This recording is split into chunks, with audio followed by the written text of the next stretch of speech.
It's with great regret that I have to share that I will not be able to make Album Club tonight. Something has come up which unfortunately needs to be dealt with today. I'm also sad that this means I will be removed from the 100% Club, leaving just CFM and Ross waving that flag. I don't know. I'd love to be there. I hope you have a great time. I'll miss you all. But I've decided to do a video and share my thoughts on the albums for you to enjoy and rip apart at your own will. First up, Meds by Placebo. I really like this album. It was probably the one going into it that I wasn't sure how I would like it. It's from a kind of area of Deja's music taste that generally isn't my thing. But I really like it. I think my problem with a lot of that music, that style of alt, is that I find the vocals a bit fucking whiny, and the lyrics a bit la-di-da.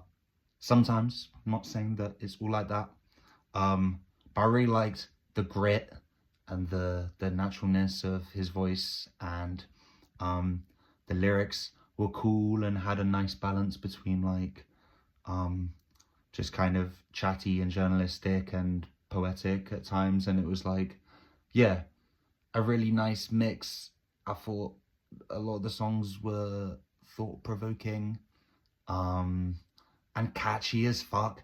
I just keep going, baby, did you forget to take your meds? Yeah, great album, enjoyed it a lot. Would listen again, and would like to listen to more of Placebo's stuff now. Yeah, I don't know where that falls in the albums, but I'd be interested to know where it sits in the context of the other, and if it kind of has stripped back there, or if it started raw and then built up to this like bigger sound. So I'm gonna go 8 out of 10. My 3 words would be baby. Good album. And my favorite song would be Meds. Also, shout out third track on the album, Drag. That one always sticks in my mind as well. This dick ain't free. To Pimp a Butterfly, Kendrick Lamar. Is it the best hip-hop album of the last 30 years? Or is it the best album full stop of the last 30 years? I'm gonna do this one in bits because I'm re-listening to it now. Yeah. I think one of my favorite things about this album, but just Kendrick in general, is that like he's just the master at finding new and creative ways to switch flows and the voices that he uses. Like, it's just always being reinvented constantly, whether that's even from like song to song or like even within songs, and the jump from this kind of like baby, this like really like raspy, high pitched, kind of like out of breath thing that he's doing on For Free, which feels totally unique to this more like spacious, deep, almost poppy flow on King Kunta, and like, you know, For Free being like the least marketable thing ever, and King Kunta being like one of the biggest pop songs of the last 20 years or whatever.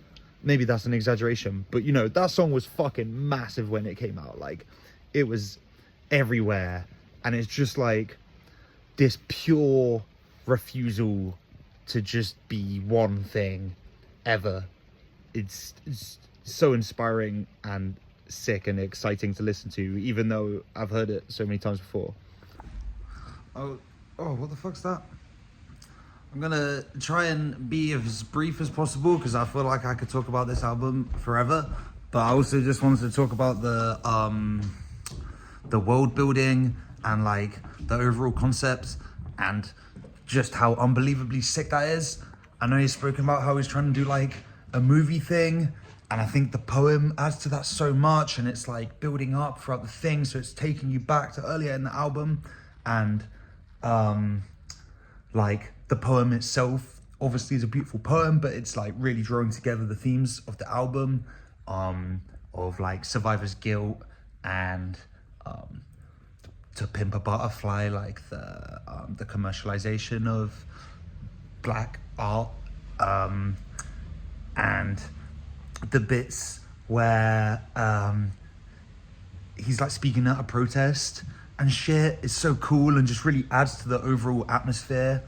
And obviously the interview at the end is just, it's just so good. It's just so good. I just fucking love it so much. It's, yeah, just amazing. So no surprises from me. 10 out of 10. I think that's my first 10 out of 10, but probably the easiest ranking. I think it's just on another level. My words would be genius, goat, and goat, greatest artist of all time, greatest album of all time, goat. And favorite track, probably Alright. It's got to be. It's got to be. Worry, Jeff Rosenstock. This was my fucking pick, so no surprise that I really fucking love this album as well.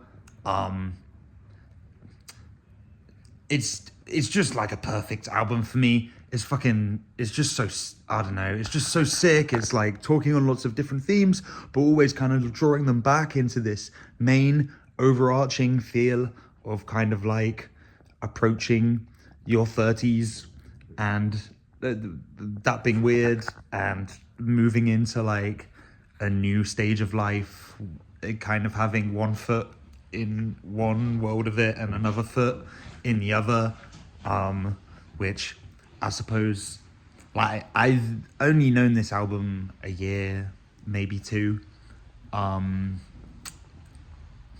it's felt relevant, you know, probably like the first year that one of my close friends had a baby and got married, I started listening to this album, and it starts with like Laura said to me, and with, you know, talking about literally exactly that. People start disappearing, having babies, getting married.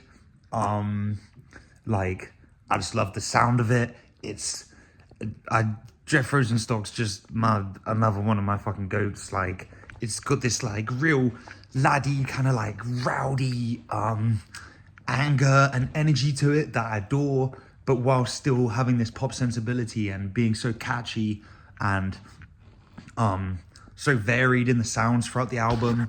And like on the second half, there's a fucking like 15-minute long medley where all the songs kind of roll into each other, and like it just takes like these songs that probably feel like incomplete songs on their own and then makes them into something much bigger than the sum of their parts.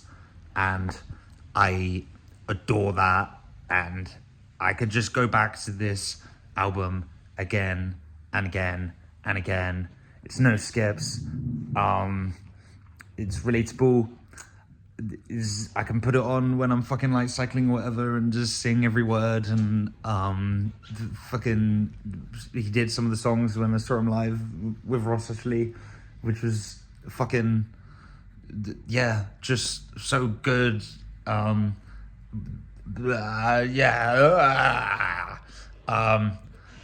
out of 10 for me. Again, I think this, yeah, back to back, I'm going to do my first two 10s. This is a perfect one. There are other albums of his that I think are also incredible, but I think just like as an album, is so coherent and incredible.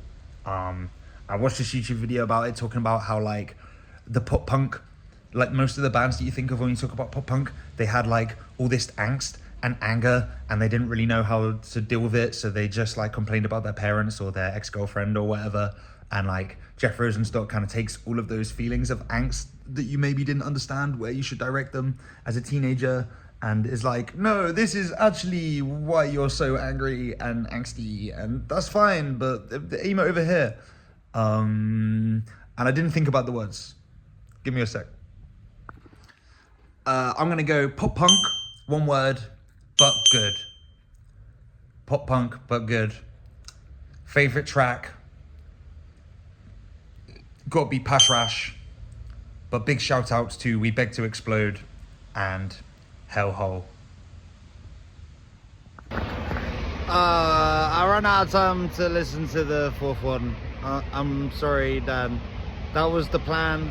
I was gonna listen to it today and then either do it as I went along or after, but I ran out of time. I'm sorry. I've also just realized that Goats, for my Kendrick Lamar, for my 3 Kendrick Lamar words, Goats does not spell greatest artist of all time or greatest album of all time. It's just greatest of all time.